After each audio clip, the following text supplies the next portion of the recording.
Assalamualaikum warahmatullahi wabarakatuh.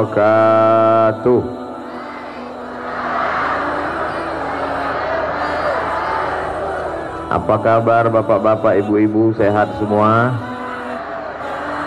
Kumaha atuh damang? Alhamdulillahi rabbil alamin. Wassalatu wassalamu ala ashrafil khalqi ajma'in, sayyidina wa syafi'ina wa zukhrina wa qurrati a'yunina wa maulana Muhammad wa ala alihi wa sahbihi wa man tabi'ahu ila yaumiddin. Beliau memesankan kepada kita, laisa minna, tidak dianggap sebagai umatku, man lam yarham saghirana, yang tidak sayang kepada anak-anak, walam ya'rif syarafa kabirina, tidak hormat kepada yang mulia, alim ulama, para guru, para kiai, para ajengan, para habaib. Yang kita hormati guru saya, guru kita semua, Al-Mukarram Kiai Haji Jujun Junaidi beserta seluruh keluarga. Mudah-mudahan dipanjangkan umur, disehatkan badannya, supaya kita mendapatkan barokah ilmunya, anak cucunya soleh dan solehah, mujahid fi sabilillah. Hadir juga bersama kita pada kesempatan ini Bapak Umuh, Bapak Ridwan, bapak-bapak, ibu-ibu, hadirin hadirat, tak dapat saya sebutkan satu persatu. Insya Allah semuanya dimuliakan Allah subhanahu wa ta'ala. Amin ya rabbal. Dalam perjalanan menuju pondok pesantren Al-Jauhari, apa yang terlintas di pikiran Ustadz Abdul Somad? Yang terlintas dalam pikiran saya, bagaimana nanti kalau di akhirat dihitung semua solat Abdul Somad, ceramah Abdul Somad, haji dan umroh Abdul Somad, zikir dan solawat Abdul Somad, semua dihitung. Lalu kemudian ada yang menuntut.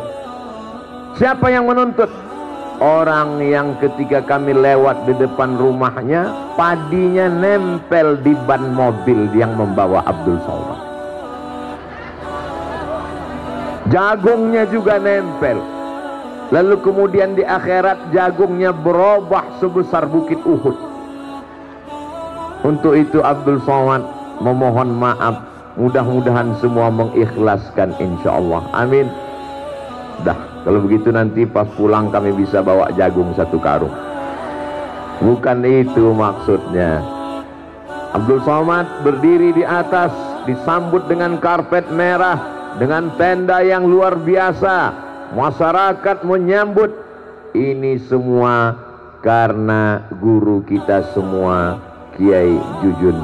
Karena beliau memberitahu ke masyarakat, yang datang ini adalah sahabat saya, kata beliau.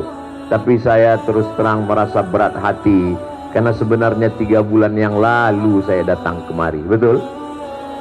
Tapi alasan saya tidak bisa ditolak, karena ada sesuatu yang mau keluar ke atas dunia. Sudah selesai kemarin akikah dan khitannya, berkat doa kiai dan semua jamaah, akhirnya Al-Fakir Abdul Somad pun bisa datang pada pagi hari ini. Tadi tidak sarapan di hotel. Kenapa? Karena tiba-tiba saja rasanya, nantilah makan. Rupanya Kiai Jujun sudah menyediakan sup ikan mas. Rasanya tidak bisa diceritakan dengan kata-kata, karena rasaku bukan rasamu. Begitulah Kiai Jujun memuliakan dan menghormati. Padahal saya datang sebagai murid, sebagai al-fakir, sebagai santri yang ingin bersilaturahim dan belajar. Saya tidak datang ingin niatnya berceramah, menggurui. Na'udzubillah. Niat selalu keluar rumah untuk belajar. Man kharaja fi talabil ilmi, siapa yang keluar rumah dengan niat menuntut ilmu, fahuwa fi sabilillah, maka dia sama seperti orang berjihad fi sabilillah hatta yarji'a, sampai pulang ke rumah. Saya keluar rumah kemarin dari Pekanbaru Riau, menyeberang dari Pulau Sumatera ke Pulau Jawa, ke bumi Pasundan. lalu kemudian niatnya jihad fisabilillah, maka semua yang hadir ini juga sampai pulang ke rumah nanti dapat pahala jihad fisabilillah. Tapi selesai acara langsung pulang. Jangan pulangnya nanti jam 2 malam. Ditanya sama istrinya, "Akang dari mana? Aa dari mana?" "Dari jihad." Padahal acara sudah selesai jam 12. Itu bukan jihad, jahat. Saya diberikan kesempatan, Kiai Jujun tidak ngasih judul. Ustadz Abdul Somad bebas mau ngomong apa aja, apa saja boleh dibahas, termasuk masalah anjing.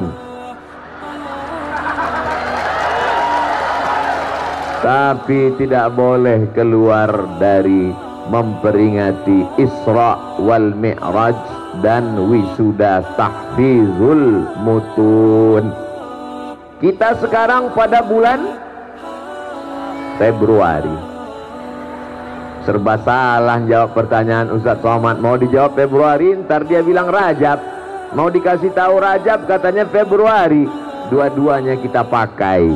Maka sekarang di bulan Rajab, bulannya Al-Isra wal Mi'raj Sayyidina Muhammad sallallahu alaihi.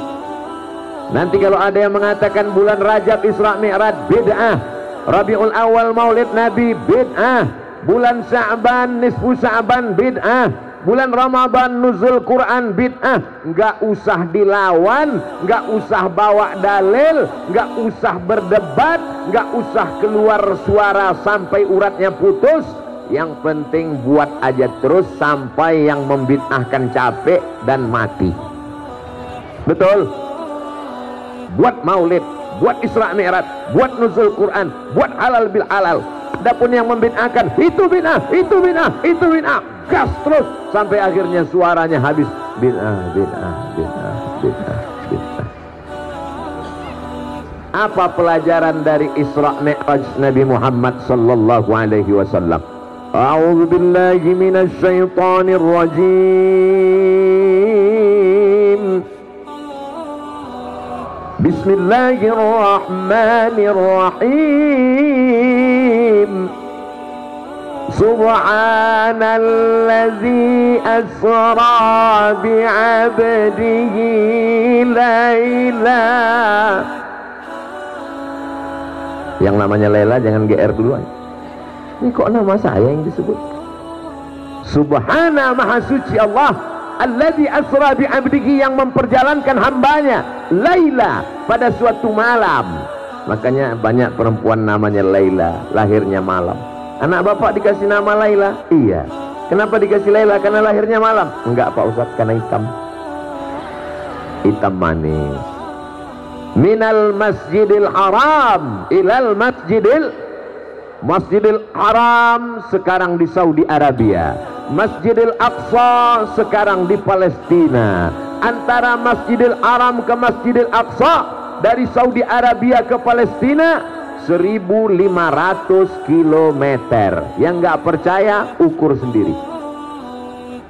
Minal Masjidil Haram ilal Masjidil Aqsa alladzi barakna haulah, kami berkahi sekelilingnya. Untuk apa dilaksanakan Isra Mi'raj? Ada orang yang mengatakan Isra Mi'raj karena Nabi mau naik ke atas menemui Allah Subhanahu wa ta'ala di atas arasy. Kita Ahlus Sunnah wal Jamaah, Imam Abul Hasan Al-Asy'ari yang menyusun secara struktur, secara sistematis, secara mudah dari Quran dan Sunnah. Maka kita bermazhab fikih mengikut Imam Muhammad bin Idris Asy-Syafi'i. Secara akidah kita ikut Imam Abul Hasan Al-Asy'ari. Allah tidak di atas, Allah tidak duduk di aras. Nabi Muhammad Isra Mi'raj bukan mau menemui Allah, tapi karena apa? Ayat ini menjawab, linuriyahu min ayatina, karena Allah ingin menunjukkan tanda-tanda kebesarannya. Kalau dikatakan Allah ditemui di atas aras, lalu bagaimana dengan Nabi Musa berkata-kata dengan Allah di atas bukit Tursina? maka makna Ar-Rahman alal arsistawa, Allah bersemayam di atas aras, artinya Allah maha kuasa. Bagaimana dikatakan Allah di atas aras, padahal aras itu makhluk, aras itu ada awalnya, ada akhirnya. Kalau Allah di atas aras, sebelum aras ada, Allah di mana? Sebelum tempat dan waktu diciptakan, Allah di mana? Allah sudah ada tanpa tempat sebelum tempat itu ada. Maka ketika tempat itu ada, Allah tidak berpindah kepada tempat. Itulah akidah Ahlus Sunnah wal. Ini mesti diajarkan kepada anak-anak kita dalam sifat 20. Wujud qidam baqa mukhalafatu lil hawadisi qiyamuhu binafsihi wahdaniyah qudrat iradat. Allah di atas. Nabi Muhammad Isra Mi'raj karena ingin menemui Allah di atas. Berarti kau sudah menyamakan Allah dengan makhluk, padahal Allah berbeda dengan makhluk. Mukhalafatuhu lil. Insyaallah kalau sifat 20-nya masih tajam, maka kuatlah dia. Di mana mereka belajar sifat 20? Maka ada namanya tahfizul mutun. Masukkan anak-anak ke pesantren kalau mau selamat. Akidahnya matan aqidatul awam, fikihnya matan takrib Abi Suja. Begitu juga dengan mustalah hadisnya matan al-baiquniyah. Matan artinya syair-syair supaya mudah ketika anak-anakku menghafal syair di pondok, insya Allah sampai mati dia akan tetap hafal syair.